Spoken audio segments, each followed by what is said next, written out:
In the first part of the lecture, we'll learn how to solve two linear equations simultaneously, using a technique called elimination.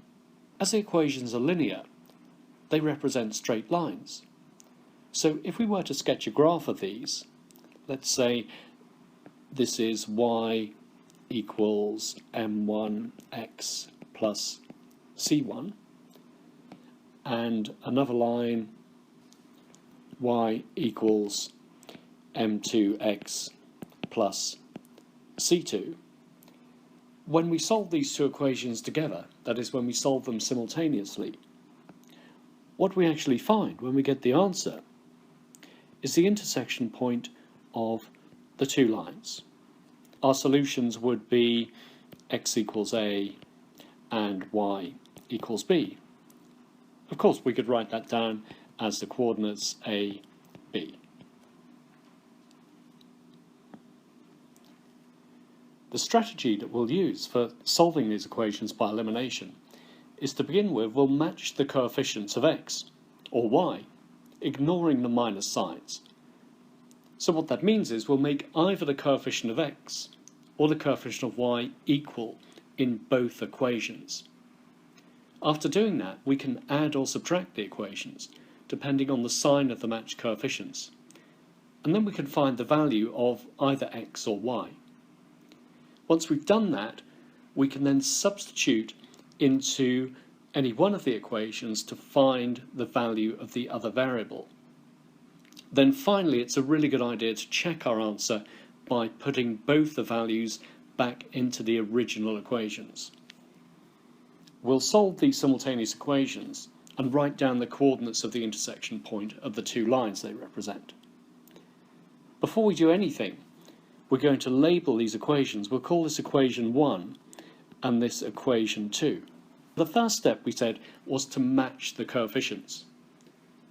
Well, it looks to me that we could multiply equation 1 by 3 and equation 2 by 5.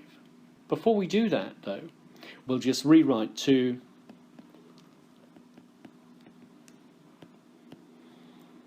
as minus 2x plus 3y is equal to minus 9.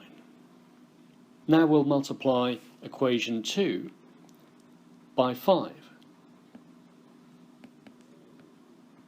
and that will give us minus 10x plus 15y equals minus 45.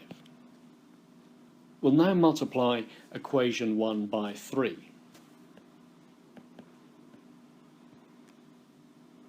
That will give us 21x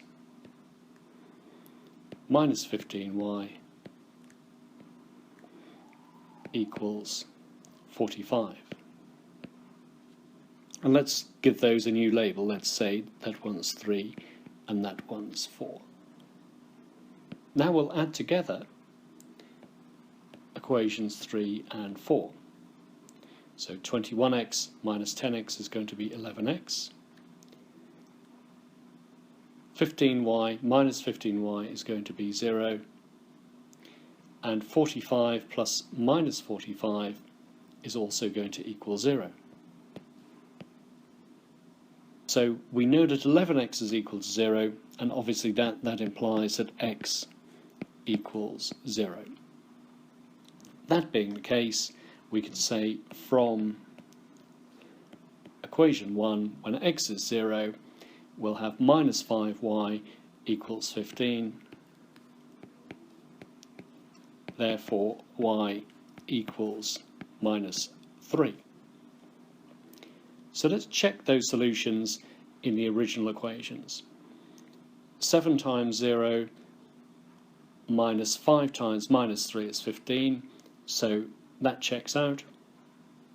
And 3 times minus 3 is minus 9, and that will equal 0 minus 9. So that checks out. We know we've got the correct solutions for x and y.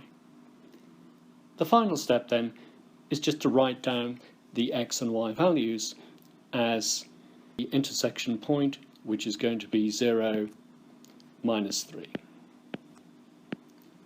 And that's it. Now have a go at the multiple choice question.